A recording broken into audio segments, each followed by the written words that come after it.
추한 유산 싸움 벌이는 DJ의 자식들. 깜짝 놀랐습니다. 자, 오늘 여러분 뉴스를 보면서 너무 놀라지도 않았겠지만, 진짜 이 추해도 저렇게 추할 수가 있나. 이번에 이제 삼남 홍걸씨란 사람이 이 배지를 달았죠. 이 사람은 이 삼형제, 말하자면은 이 DJ의 두 번째, 그러니까 첫 번째, 두 번째 아들은 이제 첫 번째 부인 차경애한테서 낳은 아들이고, 이 세 번째 홍걸이는 말하자면은 이효한테 낳은 아들입니다. 근데 이효하고 이 두 아들하고도 사이가 안 좋았고요. 그 다음에 이 홍걸이하고 말하자면 홍업이 뭐 다 사이가 안 좋았어요. 근데 이번에 이제 이효가 이 운명을 달리하면서 이효가 유산을 남겼어요. 이 이효가 살던 집입니다. 그러니까 동교동 자택이죠. 이 DJ가 죽고 나서 이효에게 이제 그 소유권이 넘어가고, 이 동교동 자택이 여러 가지 이렇게 평가를 볼 때 한 30억 원 정도 됩니다. 근데 이거를 이제 홍걸이가 그대로 이제 납작 이제 상속을 했습니다. 그리고 또 하나, DJ가 이 노벨 평화상을 받을 때 상금이 8억 원이었어요. 그거를 그대로 아마 이 이효가 이제 통장에 넣으면서 뭐라고 했느냐, 유언을 남겼다는 거예요. 이거는 뭐 DJ의 위협과 뭐 우리나라의 뭐 평화운동 뭐 저거 이런 데 써달라, 이렇게 하면서 이제 유언을 남긴 거예요. 그런데 이 홍걸이가 DJ가 아니 그 자기 엄마인 이효가 죽자마자 어떻게 했느냐, 뭐 당연히 집은 홍걸이가 이제 받았고요. 그 다음에 문제의 8억, 이 8억 현찰을 그 다음날로 통장에서 싹 인출을 한 거예요. 참 이 홍걸이라는 사람은요, 아무것도 아닌 거예요. 어떻게 보면은 DJ하고 이호의 아들이어가지고 국회의원이 된 거죠. 이 사람이 한 게 뭐가 있어요? 대학도 뭐 14년이나 다녔던 사람이고요. 뭐 한 거는 하나 있죠.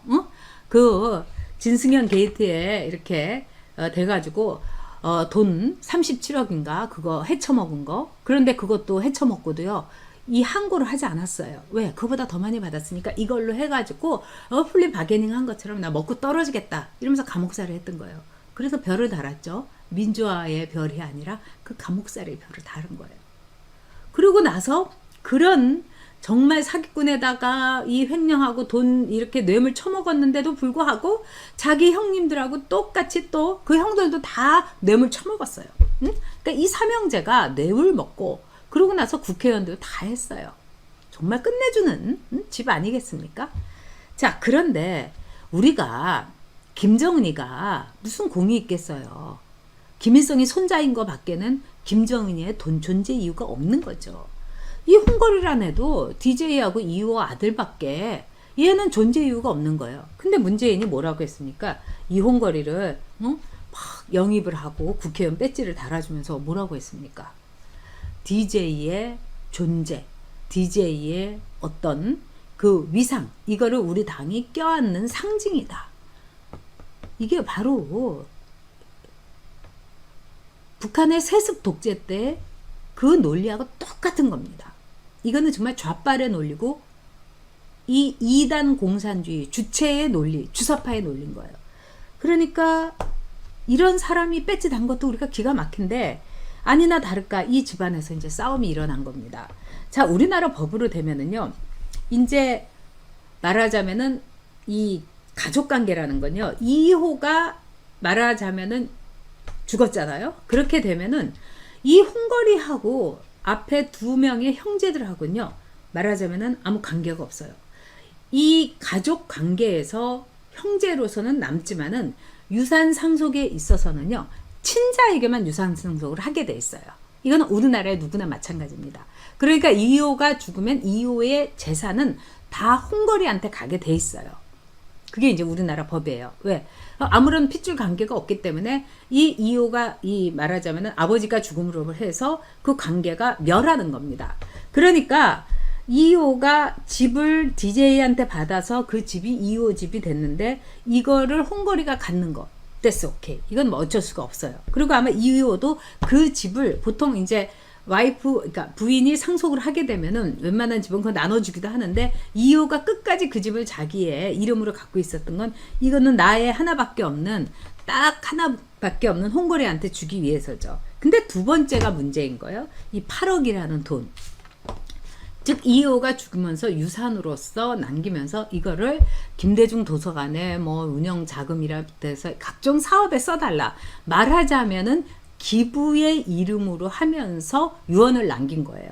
그런데 이 홍거리가 유언장을 딱 보고서 뭐 우리 엄마 미친 거 아니야? 이렇게 하면서 그날로 8억을 인출을 한 거예요. 그러니까 유언장은 공개가 된 거죠.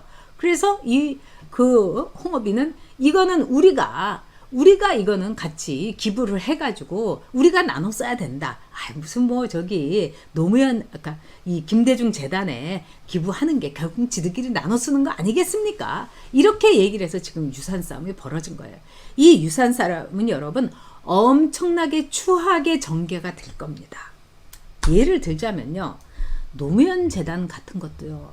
이 노무현 때 노무현이 당선되리라고는 저는 생각을 했었어요, 그 당시에. 근데 많은 사람들이 그때 상상을 하지 못했어요. 왜? 사람들은요, 자기 식대로 생각을 합니다.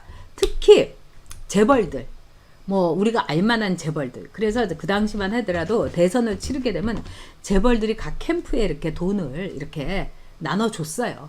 왜냐하면은 이거 먹고 떨어져라 할 정도로. 근데 보통 이제 될 사람 안 될 사람 있으면은 한 뭐 6대4 정도로 레벨을 맞춰서 나눠주는데 그 당시에 재벌들이 보기에 절대로 노무현이 된다고 생각을 안 했기 때문에 거의 8대2였던 거예요. 그래서 굉장히 적은 돈이 노무현 캠프에 갔던 겁니다. 근데 노무현이 당선이 됐어요. 그러니까 재벌들이 엄마 뜨거워라 된 거죠. 그래서 여러분도 잘 아시는 노무현하고 이 고등학교 관계에 있는 모 재벌의 그 유명한 뭐 상순지, 뭐 학순지, 구순지 이런 사람이 그 당시에 어마어마한 돈을 노무현에게 먹인 거예요. 그것뿐만 아니라 저는요, 제 귀로 직접 들은 게 인수위에 어떤 직책, 인수위원장도 아니고 인수위에 모 분과위원장을 한 사람이 저한테 얘기를 해준 거예요. 우리 김사과나무님께서 너무 고맙습니다. 네, 슈퍼챗으로 후원해 주셨습니다. 네, 열심히 방송하고 성실하게 하도록 하겠습니다. 김사과나무님 감사합니다. 근데 이 사람이 인수위원장도 아니에요. 근데 저한테 이 술이 취해가지고 하는 말이 뭐냐면은 정말 자기는 너무너무 돈 맛을 대단하게 봤다 이겁니다. 자기한테 벌써 줄을 대려고 막 그 재벌도 아니에요. 웬만한 중소기업이니 뭐 이런 사람들이 뭐 뭘 좋아하시냐, 필요한 게 뭐 있냐, 좀 만나자 이래서 자기가 안 만났다는 거예요. 그러면서 뭐 술이라면은 뭐 봤죠. 그냥 지나가는 소리로 농담으로 했다는 거예요. 왜냐하면 뭐 술 좋아하는 건 자기 술 좋아하는 건 다 아니까. 그래서 그날로 집에 갔더니 집에 발렌타인 30년이 딱 박스로 있더라는 거예요. 거기에 이 사람 말로는 9병인가 뭐 12병이 들어가 있다는 겁니다. 한 박스에. 제가 발렌타인 뭐 이렇게 한 박스로 본 적이 없어서 죄송합니다. 그래서 내가 술 좋아한다니까 진짜 술 사왔나 보다. 이래서 하나를 이렇게 한 병 까볼까 하면서 딱 들었다는 거예요. 응? 들었는데 이상하더래요. 그래서 이렇게 딱 받으니 그 안에 그때는 5만 원짜리 생기기 전인가 모르겠어요. 5만 원짜리인지 제가 기억에 있겠는데 5만 원짜리인지 달러로 해가지고 거기가 빼곡하게 들어있더라는 겁니다. 그러니까 이렇게 되면 그거만 해도 매덕 아닙니까 여러분? 그 일개 분과위원장한테도 매덕이 갔어요. 거기다가 제가 아는 또 후배가 있어요. 얘가 미국에서 그 당시 그 민주당 출입을 하다가 말하자면은 이제 이 연수를 간 거예요. 그랬는데 그 민주당에서 친하게 지내던 그 모 의원이 전화가 왔다는 거예요. 우리 대선 먹었다고. 그러면서 오늘 밤 술 사줄 테니까 나오라고. 그래서 뭐 이 연수간 유학생들이 뭘 하겠습니까? 그러니까 이제 나간 거예요. 나가서 이렇게 보니까 이만한 이 체크 있잖아요. 트래블러스 책. 예, 여러분. 이 트래블러스 책을 딱 내더라는 거예요. 그 뭐 이렇게 룸 같은 데서 먹었겠죠. 그랬더니 이게 이만큼이 있더라는 거예요. 그래서 딱 보면서 내가 임 기자 만났는데 내가 몇 장 주지? 이러면서 그 트러블러 책이 1,000불짜리였다는 겁니다. 그거를 사인을 해갖고 푹 찢어가지고 5장을 줘. 5,000불을 줬다는 거예요, 여러분. 말이 5,000불이지. 어마어마한 거 아닙니까? 근데 또 그 얘기를 또 저한테 자랑스럽게 하더라고요. 자, 여러분, 1개 국회의원부터 시작해갖고 인수위의 분과위원장이 그 정도를 먹었으면은 노무현과 뭐 그 일가와 이 사람들은 얼마나 어마어마하게 먹었겠어요. 그래서 지금 이해찬이나 유시민이나 이런 사람들이 노무현 재단에 대해서 검은 그림자가 어른어른거린다. 유시민이 내 계좌를 뒤지는 것 같다. 이겁니다. 이 노무현 재단은 우리 여기에 우리 구독자 여러분께서도 얘기를 해주셨지만 어마어마한 돈이 있습니다. 그리고 노무현 재단에서 이 구독자 여러분께서도 제보를 해주셨는데 땅을 사는 거예요. 왜 재단에서 땅을 삽니까? 그것도 서울시에서 이미 노무현 재단이라는 거는 다 아방궁 같은 집도 지었고 다 하는데 이거는 뭐냐면 돈을 뭔가 바꿔치기를 해야 되고 어디다 숨겨놔야 되고 여러 가지 상황. 이 안성 쉼터를 윤미향이가 돈미향이가 산 거하고 똑같은 수법인 겁니다, 여러분. 자, 그런 점에서 노무현 재단도 지금 검은 그림자가 으른으른 거린다고 그러는데 이 DJ가 누굽니까, 여러분? 우리나라에서 국회에서 제가 국회에 들어가니까 저도 이제 국회에서 간사라는 걸 해봤어요. 간사는 랭킹 멤버라고 해가지고 말하자면은 위원장이 있으면 각 이제 정당에서 그 상임위를 대표하는 그 당의 대표입니다. 그래서 뭐 간사가 뭐 예를 들자면 뭐 여행 일정 그 외국 출장 일정도 짜고 뭐 여러 가지를 하는 거예요. 근데 제가 간사를 해보니까 이제는 뭐 국회는 굉장히 투명해져 갖고 뭐 옛날에 뭐 간사가 떵떵거리고 뭐 이런 거 하나도 없어요. 근데 DJ는 국회 사상 불후의 불멸의 간사였다는 거 아닙니까? 즉 DJ가 재경이의 간사였을 때 온갖 기업에다가 이 재경이가 이게 그 많은 데 아닙니까? 이런데 다 돌아다니면서 DJ가 하도 훌쳐가지고 한마디로 거기 자기 소속된 당의 의원들의 지갑을 그냥 빵빵하게 해준 정도가 아니라 그 당시에 DJ 덕에 집 산 사람도 있다는 거 아닙니까? 집도 외채 산 사람도 있다는 거. 얼마나 훌쳤으면요. 그리고 미국에 가면은 DJ의 유산 관리인 내지는 DJ의 미국 자산 관리인인 사람이 있습니다.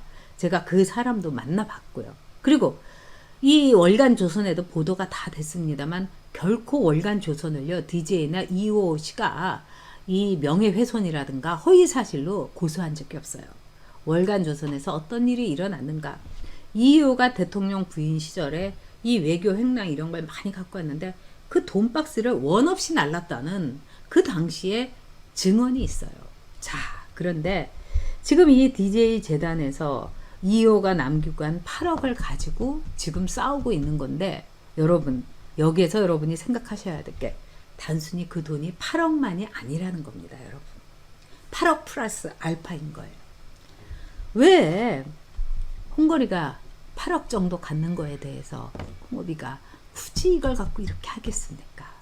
플러스 알파가 있기 때문에 내가 이렇게 눈 시퍼렇게 뜨고 있으니까 이거 가지고 네가 혼자서 다 먹고 입 싹 씻으면은 나 이렇게 시끄럽게 구는 거야. 그러니까 적당하게 타협하자 이런 겁니다.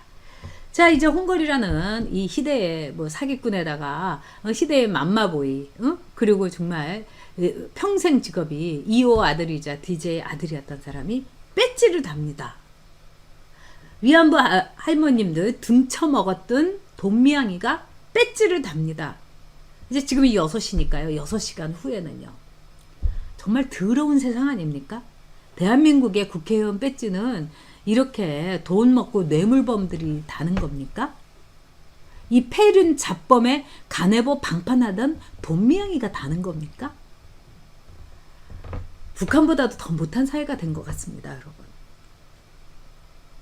이제 그저 백개문, 대방문, 대가리가 박살나도 문재인이 찬양만 하면은 먹고 살 수 있고, 대가리가 깨지더라도 마녀 사냥을 해서 서해순 씨를 저렇게 짓이기고 인간의 큰 상처를 줬는데도 이렇게 영화 만들고 나는 뭐 결백하다.